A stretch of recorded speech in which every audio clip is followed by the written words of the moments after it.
Hello, Okay. welcome to Tuesday Conversation with Friends. And now we have Andrew Fernando with us, a wonderful baritone I met when we were very young and have watched your wonderful career unfold. So, how are you doing, Andrew? Pretty good. Thank you, Shirley, for having me. This is a wonderful opportunity to be able to speak with you at this time, right? I know that was the reason why I started this was during the pandemic. I started to realize I've met so many wonderful people, but then I haven't always kept up and had meaningful conversations with them.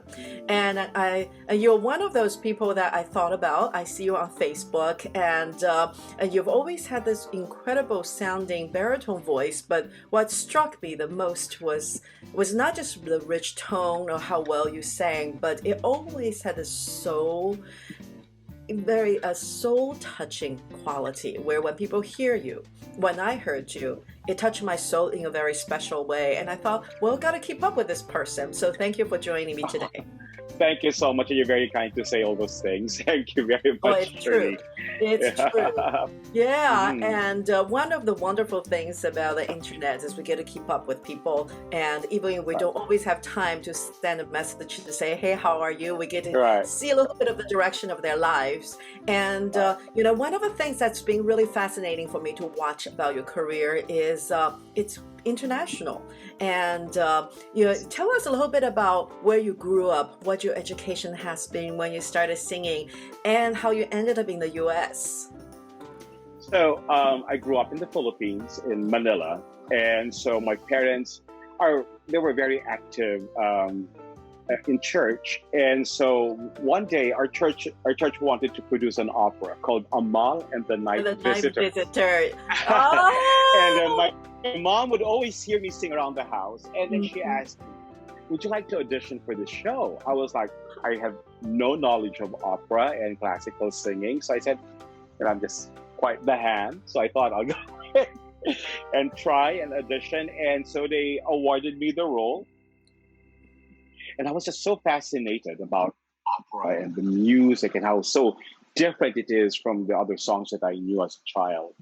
And so, I went on with my life as a normal kid. After that, I sang a lot at churches in our school, sometimes for our community. And so when I was about to go to college, I really had my heart set to going to a college of music to be a voice major. It Right. was either that or I wanted to be a drama major, but I was leaning towards more music because I see myself more of a singer and a musician. Mm, But my parents had other plans. of course. They want me to become a chemist because my parents own a small chemical industry in Manila. I can And understand. so, My and so sister is a because chemist. your sister is a Yeah. chemist. Well, she used to Oh, be. amazing. She used to be, and then she Oh, went back to amazing. school and become a pharmacist, but she worked as a chemist for a few years. Yeah. Well, wonderful. So everyone in my family right now, except for my older brother and myself, are all in the medical field. Like my Of sister is an course. encoder for Kaiser Permanente in LA, and then my dad's, with chemicals and all that. And I Mhm. have another sister who is in school to be a doctor. So there is Wow. that. There's that culturally also, right? And Right. so Very much so so. I did try the chemistry route. I wanted to be an obedient son, and I went to a school for chemistry for just a semester. Hmm. Barely passed any of my science subjects. It was a totally different, league when you are taking it as a Different major. brain. Hmm. And I told my dad I really wanted to be a singer, and so around that time, I also tried to join a national competition for singing here in our country, which is the National Music Competition for Young Artists. And I made it to the national finals. And my dad Wow. said, "You know what? If this is your calling, go for it. We're just really afraid for you about, finances." Like a lot of the musicians' parents were at one point afraid how their children Yes. will Very much so. fare in the industry. It could be a problem. And so, Yes. but then I went to school. I was a scholar of the Cultural Center of the Philippines, full scholar throughout my college life. And so my parents were very proud about that. My dad, I could tell that he was still not very happy that I made a switch. So in 1992, a long time ago now, I was cast as the junior Marcello in a production of La Boheme. Mm. And you'll love this, Shirley. It was translated by our national artist for theater, Rolando Tino, into Tagalog, right? Oh So my we goodness. sang La Boheme in Tagalog, set in the capital of the Philippines, right? Wow. And so I was my cello, and my dad came to see it, and my dad was so, he was just like very happy to see me up there. He was very proud of me, and that was the time then my dad was really into my singing. And then after that, he really supported my career. I love that. I went to Hong Kong to study again as a scholar in Hong Kong at the Hong Yeah. Kong Academy for the Performing Arts. And then, so while I was there, my family was very supportive of me too, doing that. That's when I got to sing at the Hong Kong Arts Festival in an Mhm. outreach production of Zalome, Oh, uh, wow. presented by Los Angeles Opera with Maria Ewing Wonderful. herself as Zalome, right? Mm-hmm. And it was the Peter Hall production. If you remember that Yes. production, that, Yes, that yes, very yes, yes, controversial yes. production where Maria Ewing stripped naked at the Yes, end I of the seventh remember. It was dance very of the seventh veil. controversial. Right. It was very controversial, and so they did that. They did a revival show in LA, and it got chosen Mm. by the Arts Festival in Hong Kong to be brought in. And then some of the roles were cast locally, and I got cast to play the Zweite Soldat, which is a Yes. very interesting role, right? Yes, it is. It's Right. Strauss. It's Strauss music. I mean, it was quite difficult, Oh, and it so I is. had a wonderful time. I had a wonderful time doing it, and then so I was able to some LA Opera, Maria Ewing. She was very nice to me, and they Wonderful. all encouraged me to my my chances in the United States. They Right. encouraged me. Mm-hmm. So I went to the United States. I did a house audition for LA Opera, Mm. and so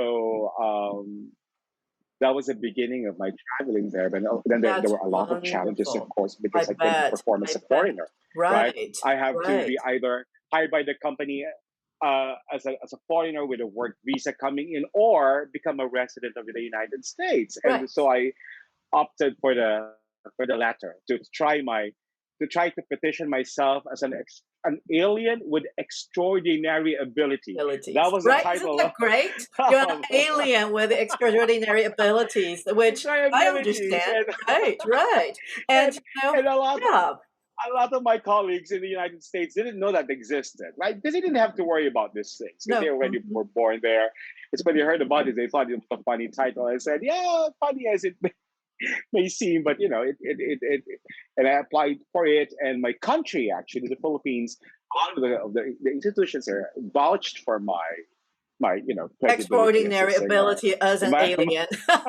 as an alien, they vouched for my alienhood. And So now you have an official seal of approval forever by the United States. You're yes, an alien with yes, extraordinary extraordinary ability. abilities, right? Yes, but you know what, Shirley, I've never forgotten my roots. It was always in my plan I to, love once it. I've established myself in the United States, to share what I've learned and my experiences to my country. And That's in beautiful. fact, I'm doing that right now because I'm artistic director of a group called Classical Music Foundation. That I love foundation in the that. Philippines, they support young artists. Oh, Our that's chairman wonderful. and founder of Classical Music Foundation is McDonald's Philippines himself, Mr. McDonald's Philippines himself, Dr. George Young, who Yeah. himself is a singer. He's a tenor who found his wonderful talent in classical singing at the age of 60 or 65, Wow. right? And he became Wow. a much celebrated singer in the Philippines, and thought Hmm. a way to give back to the community is Yeah, so to start a foundation that wonderful. support singers who wanted to take music as a major, but are having a hard time paying for their tuition. You know how Right. expensive music And if yeah, courses can and get. right. And Andrew, once this interview is posted on Facebook, would you mind commenting and dropping a link to the foundation below and maybe telling us a little bit Absolutely. about how we can support the foundation? Because all Oh, foundations require wonderful. support, right? And whether it's from people who are the Yes. arts lovers or people who are artists who may have ways of contributing that is Right. non-monetary, Yeah. etc. Right. And that is so wonderful. You're giving back to the community. And I remember, I think I met you around the time when you were becoming an alien with extraordinary abilities. And Yeah. it's, yeah, because I Yeah. remember I met you, Yeah. we did a master class together. I believe you were my Marcello. We did a Right. quartet from Bohème. Yes. Yes. Yeah. With was it with Lynn White? It was with Lynn No, it White. was with Was it Harry Lynn? Uh, Venanzi. yes, Henry Venanzi. Yeah, from Yes, the of Long course. Beach But Opera. Mm-hmm. yes, but remember, Lynn was Yes. she's no longer with us, but Yes, I she know. directs all of Henry's master classes for Right. Long Beach. Oh Yeah. my goodness, I have not seen Henry I neither have I. It's been in such a long 10 time. years. Right. In more And than 10 years. yeah, Yeah. it was so fun, and we had no rehearsals. We didn't even have a run through. We popped on Yes. stage, and I've never And met a tenor, never sung that particular clip from for Mimi, right. and we just did Yes. it, and it went really well. And I was really touched by your sound and your performance and your spirit, and Oh, I you know, remember of that course, so well. yeah, isn't that funny how a small sliver of life sometimes can Right. last for a very long time in your Right. memory? And funny enough, my Yes. first production when I moved to Orlando was in Salome as well. And so that's an unusual opera, and it's an exciting opera. Oh wow. Strauss is difficult musically, and Strauss is difficult on stage. And it's I think it's a production. Right. Anytime you produce that opera, it's going to be controversial because of the subject matter, because of the seven veil dance, and because of the demand it Yes. has on the artists, both technically, artistically, and emotionally. Right. It's an Right. exciting Right. production to be part of, and very difficult in some ways on the audience. It's challenging for the audience as well. Right. So yeah, Yes, and it is. now next we're going to talk a little bit about your experience working with somebody that we're all curious about, Leah Salonga. So tell us a little Oh, bit wonderful. about you. Yeah. I know you have done a lot both in the U.S. and also in Manila, and I know recently well, I come to know you as an opera singer. And for those people who are outside of the classical vocal field, they don't realize there is actually a pretty wide divide between the opera singers and the musical theater performers. And so when a person goes from doing opera to musical theater, we call this a crossover. So I know you made a decision to do some crossover work, and you did a production of Yeah. Sweeney Todd in the Philippines, and you work with somebody that we all well think of as a great artist, Leah Right. Right. Salonga. Tell us a little bit about your experience in that production, and Yeah. what does it mean to you, and what was Mm. it like to work with somebody that is so famous, and you're in the spotlight with her constantly. Right. So that experience it started when a colleague of mine wrote to me and asked me if I would be interested in being in a musical because they're looking for a baritone. It's a wonderful company in the Philippines called Atlantis Theatrical. And the Mhm. director and the visionary of the company, the great Bobby Garcia, our director, I love him so much. And it was one of the best experiences I've had working with him, my director. And so I was invited to come and sing. It was an invitational audition. And so were just looking for a baritone for a production of Sweeney Todd. And, it can go from Sweeney Todd to the judge to ensemble. In musical theater, everyone's important, right? Right. Everybody in the show is important, right? In theater, no small roles. No So, small so role. I went in, I was very interested. Shirley, I made a promise to myself at one point I will do a musical theater show in our country, the Philippines, because people I see love me that. more on the classical side, right? And Hmm. so I want to do a musical theater show. I've done the last one I've done was Once on This Island as Agwe in 1993 or 94, 94. And so I promised myself I would do one. If the right opportunity comes along, I would do it. So I went to the audition. I prepared Some Enchanted Evening, a lot of like any other baritone would prepare. Any But it's baritone such of a wonderful classical song. It's so background, it's a wonderful. wonderful song. I Hmm. love it. I sing it all the time.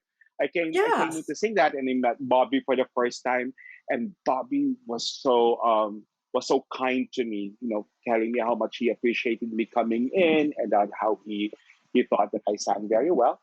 And then Well, so you I, do. I left it. And then this is the most interesting part in auditioning for musical theater, and if I may share it, right?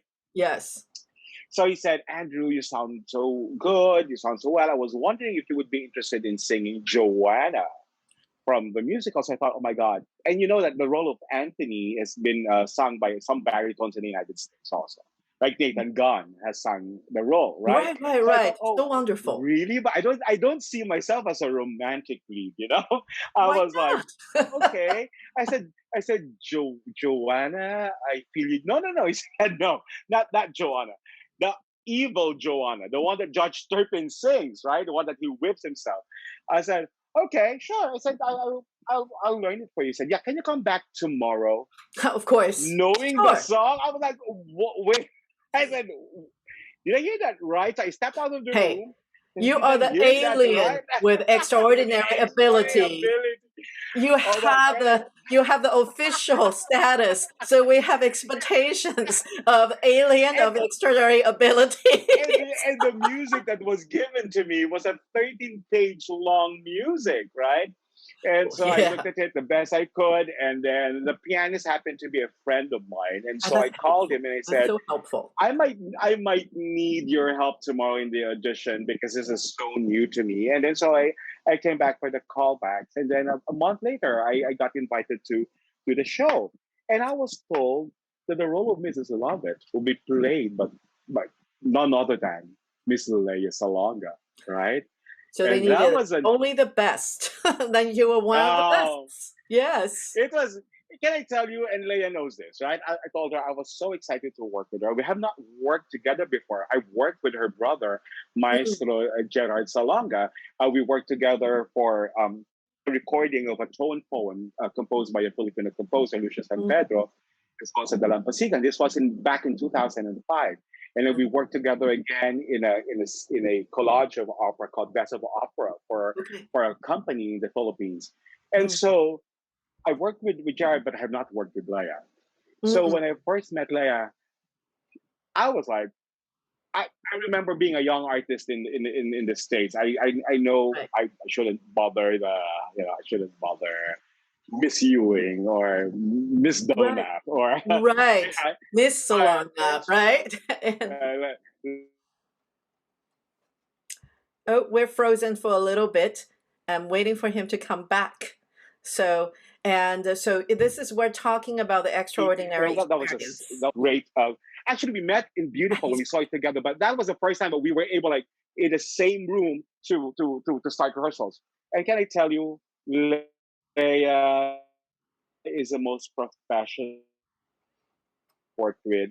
Or a lot. I mean, everyone's professional, but she came in very prepared. She knows her music, right? And and she's so wonderful as a colleague. And it was a great experience. We became good Mm. friends during the show. It was a long stint. Oh, We did a show in the Philippines, and then we also did a show in Singapore, right? And so that's wonderful. and and and she being with her on stage is amazing. Being able to watch do her role is it's just incredible. She's an Mm. incredible artist, Wow. right? And so and Because I know very she's down to also earth. like you. Hmm. Wow, that's She's very wonderful to down to know. I earth, know and she's so like you, yeah, where she's had a lot of experience and education in the U.S. too. She was the you're right. original Miss Saigon, and You're right. I worked with one of her teachers, and I think the teacher she was working with when she did Miss Saigon was Bill Schumann, Right. and he was one of my Oh yes, teachers. Yeah, he was one of my teachers as well in New York City, and right. I heard the Bill is same thing. fantastic. Oh, he's Right. Yeah, amazing. he's a I love fantastic working with him. teacher. I think you and I also work with another teacher. We also share another Sam teacher, you and I, Mark Oswald. Of course, Yes. Maestro Mark. Oh my goodness gracious, I Mhm. love him. Mhm. I would say I have two Marks in my life. Mark Oswald in New York and Mark My Goodrich goodness. in In Long California, who Beach, was my right, teacher in right. California. I Fullerton, love them Fullerton, both so much. right.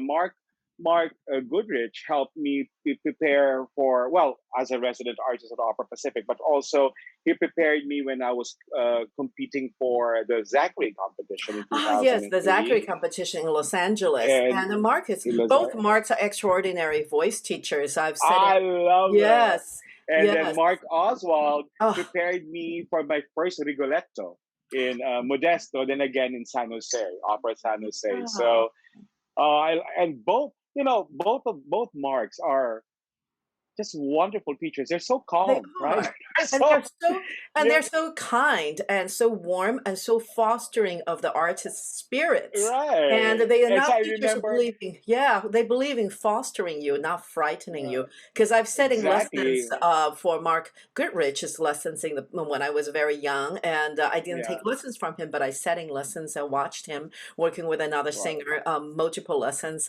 And of course, I've right, right. taken lessons from Mark Oswald, who's just wonderful. Both Bill Schumann and Mark Oswald have made extraordinary impacts on me as a singer, Right. as an artist, and as a teacher.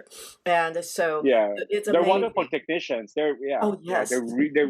true technicians. So Yes. and I remember in both with Mark Goodrich and Mark Oswald that Mhm. I get out of the studio feeling, oh my goodness, I am a singer, right? Right, And right, right. I love what I do, and it is, I am encouraged, and they tell me exactly what I need to work on, right? In a Mhm. very positive way that made me look forward to really Yes. working on things that I have to work on with my And voice and very not feel like specific. I'm burdened by my singing. Right. Right, I never felt right, that when I was studying with both of them. And so right. that's one of the things I impart to my students also, that don't be burdened by singing. You do it because you love it. That's right. Right, right. That's right, Yeah. absolutely. And I know you are nominated for a very important award. Now, I know you've won a lot of awards in your life, and most of them Right. during younger days for competitions. And now Mhm. it's awards for your accomplishment as for your career as an artist. So tell us a little bit about this award you've been nominated for. So just a few days ago, there was a reveal of the nominations for the Aliw Award. It's a local award foundation in the Philippines, quite prestigious. It's an award giving body that focuses on live performance, right? That's so So wonderful. theater, event, hotel singing, hotel music. It's very wide in range, and so past winners include, of course, Lea Salonga, and then a lot of our local artists who are doing very well in their careers. Have won this award. I won it for the first time in 2013, Wow. and so since then, I've devoted my career half in singing and in directing, and I was more visible in the United States, and so I I've become very visible in the past 2 years here in the uh, singing arena, and so I got nominated for best classical performer, and we Wonderful. are very And you thankful deserve it. for the Aliw Awards because it really focuses on encouraging the careers of local artists in the Philippines. You have to be a Wonderful. Filipino to be nominated, and Wonderful. that you need to be, you need to have done something in the, they have a time line or time range where you have to be performing in a certain time to be nominated for the current year. So Wow, that's and so there wonderful. were, so Congratulations. Wow. thank you so much. So, Thank it's you. just so wonderful to catch up with you, the warm personality and I wish people have a chance to hear you sing live. And I want to spend a little bit of Right, time and talk about right, what the pandemic has meant for the live performing artists. Because you mentioned earlier in our conversation, before the pandemic, you are a live stage performer, which means you perform to an audience, to a large body of audience. And as a live performer, we right. feed off the Yeah, energy yeah, of having a live performance. But during the yeah. pandemic, you had to do something a little different, and there was a little bit of transition. Can you talk a little bit about that? Yes, and as you very well know, we are trained on stage to sing and act and gesture, larger than life right? And so one of the things that I needed to train myself now that when I was asked several times to sing over on the internet for a live broadcast or a submitting a video Mhm. for an event, right? Is that I have to make sure that I am, sort of like the commitment is still there, the focus is still there, but not so big because it's overwhelming, You have to stay in the frame, right? so to And speak. so that's Mhm. one of the things. Uh-oh. Speaking of the frame, our artist is frozen. Energy very appropriate with voice because you are, and now I And by the way, for those of you who do not know, Andrew is actually in Manila, Philippines right now. That's why we're having a little bit of inconsistent internet connections. Let's see if he's back. Are you back? Hello, Andrew. think I'm So, back. Can you hear me? yes, Can you you're see back. me? Yes, yes. So I was just sharing with people you're actually Right. in a Sorry about different that. continent, in a different country, sharing your story with us. Uh, Yes, saying that you're back. Go ahead. yes. I'm sorry. What did you say, Shirley? I didn't catch that. I'm back. I'm back. All right. So I was saying about performing, and now I've gotten better. I have more equipments, but in the beginning of the pandemic, I only had my Same phone, thing here. and and so my voice, it's a bigger voice, and Mhm. so it will So for those of you, yeah, falls. I have to stand so far away from my microphone, and I tried. I tested a lot of gadgets to see what would work best, and I so know. I'm getting better about it. I also consulted a very good friend of mine here, and Sean Enrique helped me how to do this, to choose what gadgets to use to be able to big voice and not compromise with my singing. So, I no, totally thank get you. I'm it. so thankful, Johan. I will invite him to watch this. Yeah. And Yes. so now I'm more comfortable with that medium. But Shirley, to be honest with you, I love doing singing for people this way, but nothing replaces being in live theater, right? You and I Very both know much that so. we feed off from the energy of our audience also, and that's the joy. That's one of the things. That's why it makes our industry unique. Because we are communicating in real time with Right, our right. audience, and And so that's one thing I perfection and really errors really all miss. the same, right? Yes. Yeah, And so well, I want to thank you so much for joining me. And I know people have really enjoyed listening to what you have to share because it is coming from such a genuine place. And now, thank just you. real quick, what next for you? And then we're gonna say goodbye. What's coming up next? I know during this time in the world, it's so hard to know Right, what's next. But right. do you know what's going on next? Because I know right now you're in the Philippines. Are you coming back to the Right. US and projects and what's going Yes, on? I am. For projects, I am not sure, but at one point, I want to see my family in the United States. I was supposed to be back there last May, but I got caught with a. Yeah, and and like many people, I also had some anxieties about traveling because we don't know yet. But now that we have more clarity, so we can plan things better. I think, right? We can plan Yes. things better. But we're all waiting for things to open. A lot of the performances here in the Philippines are still. I just did a virtual concert a couple of weeks ago that was broadcast all over the world. A pay per view thing. It's with one of our. It was a major concert by one of our balladeers here, a superstar balladeer Gerald Santos, and Leia and I both guested in that show, and that was just a Wonderful. couple of weeks ago. It was a virtual concert. It was filmed with no audience, but with all the lights and the sets, and it was sold online for so you can get your ticket and see it. So something like that, we're exploring that, and I am also thinking of putting something out there, but I'm not sure yet how that's Okay. gonna happen. Something of Make sure we I know will create. about it, right? Make Yes, sure we know about absolutely. it. Maybe we can Right. put something together for you as well, because we can do a Yes. live event, ticketed live event on Facebook if we can figure out how to Right. make that work. And That would be fantastic. yes, we can certainly do that, and it'll be a Right. lot of fun because I love your voice, and I think your voice is just so Thank beautiful, you. fantastic. And so, well, Thank you. it's one of the things I always felt is every time when I have those wonderful conversations with friends on this forum, I always felt Yeah. there's not enough time. So, what I'm going to do is ask you, can we do this again another time? Because there's so much more to talk about. And it's so wonderful for Absolutely. me. It's a treat Absolutely. for me. Yeah. And I'm just so grateful we got to reconnect and I get to hear about what's happening in your life in a very condensed version, right? So for now, we're going to say Yes. goodbye. Thank you so much. Yes, and we will come back and revisit. And because I'm sure by then your life would have been even more, had a lot more extra experiences to share. So until next time, thank you, Andrew. Thank you so much, Shirley. All right. Be well. Thank you. Thank you. Bye-bye.